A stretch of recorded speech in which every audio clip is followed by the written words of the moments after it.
Paris Olympics 2024 में भारतीय खेल अब समाप्त हो चुके हैं। इस बार के ओलंपिक्स में भारत ने कुल 6 मेडल जीते, जिसमें एक सिल्वर मेडल जेवलिन थ्रो में आया। बाकी के सारे ब्रॉन्ज मेडल हैं। इसमें मनु भाकर ने सिंगल शूटिंग में एक और सरबजोत के साथ मिलकर डबल शूटिंग में एक ब्रॉन्ज मेडल जीता। इसके अलावा स्वप्निल कुसाले ने 25 मीटर एयर राइफल में ब्रॉन्ज जीता और अमन सहरावत ने कुश्ती में ब्रॉन्ज मेडल जीता। हालांकि एक और मेडल विनेश फोगाट ले आती अगर वो डिस्क्वालीफाई नहीं होती। लेकिन अब आपको हम बताते हैं कि कौन से वो ऐसे खिलाड़ी हैं जो बहुत ही क्लोज मार्जिन से बाहर हो गए और चौथे नंबर पर आए। और ये टीज जो है ये पूरी जिंदगी चुभने वाली है। तो चलिए जानते हैं कि कौन है वो खिलाड़ी और कैसे उनसे चूक हो गई। सबसे पहले लक्ष्य सेन से शुरू करते हैं। 21 साल के लक्ष्य ने अपने खेल से सभी को प्रभावित किया और रिकॉर्ड भी बनाया। लेकिन सेमीफाइनल में हार के बाद ब्रॉन्ज मेडल मैच में लीड लेने के बावजूद वो मुकाबला हार गए और चौथे नंबर पर आए। एक वक्त तो ऐसा लगने लगा था कि ये बिल्कुल अनस्टॉपेबल हैं और शायद गोल्ड लेकर आएंगे, लेकिन ऐसा नहीं हो पाया। वेट लिफ्टिंग में मीराबाई चानू 1 किलोग्राम वजन से ब्रॉन्ज मेडल जीतने से चूक गई। दरअसल मीराबाई चानू ने 200 किलो कुल वजन उठाया था उस दिन और ब्रॉन्ज मेडल जीतने वाली खिलाड़ी ने 201। अगर अंतिम क्षण में मीराबाई चानू के हाथ से रॉड नहीं फिसली होती तो शायद एक और ब्रॉन्ज मेडल जो है वो घर आ जाता।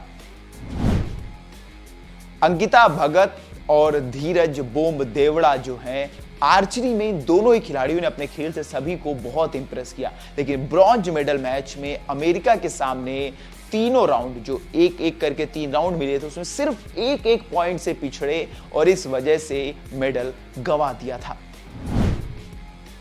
इसके अलावा अर्जुन बबूता, इन्होंने 10 मीटर एयर राइफल मुकाबले में शानदार शुरुआत दिलाई और एक वक्त तो सिल्वर मेडल जीतने की आस जग चुकी थी। लेकिन फिर आखिरी के सीरीज के शॉट्स में खराब प्रदर्शन के चलते वो चौथे नंबर पर आए और अंत में सबसे ज्यादा चोट और दुख पहुंचा था मनु भाकर, जब double Olympic medallist Manu Bhaker hat trick लगाने से एक थोड़े से मार्जिन से चूक गई और चौथे नंबर पर आई। दरअसल मनु 25 मीटर एयर पिस्टल में चौथे नंबर पर रही। मनु ने फाइनल की शुरुआत काफी अच्छी की थी, लेकिन लास्ट में आते आते वो चूक गई और चौथे स्थान पर आई।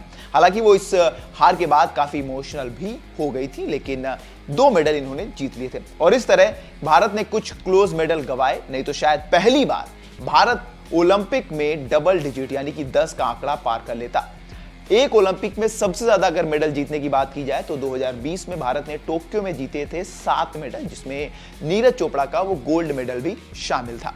अब आपको बता दें कि भारत के कुल 117 खिलाड़ियों ने पार्टिसिपेट किया था और मेडल सिर्फ 6 आए हैं। और इस बार ओलंपिक मेडल टैली में भारत कौन से स्थान पर है, वो 71वें नंबर पर समाप्त कर रही है। और हैरानी वाली बात यह है कि पाकिस्तान भारत से ऊपर है, क्योंकि उसके पास गोल्ड मेडल है जो अरशद नदीम ने जेवलिन थ्रो में जीता था। अगर मेडल टैली की बात करते हैं कि कौन फर्स्ट पर है, तो इसमें चीन सबसे आगे है। उसने 39 गोल्ड मेडल और सारे मिला लिए जाएं तो कुल 90 मेडल जीते हैं। अब आपको क्या लगता है कि भारत से कहां पर चूक हुई, हमें कमेंट करके बताएं।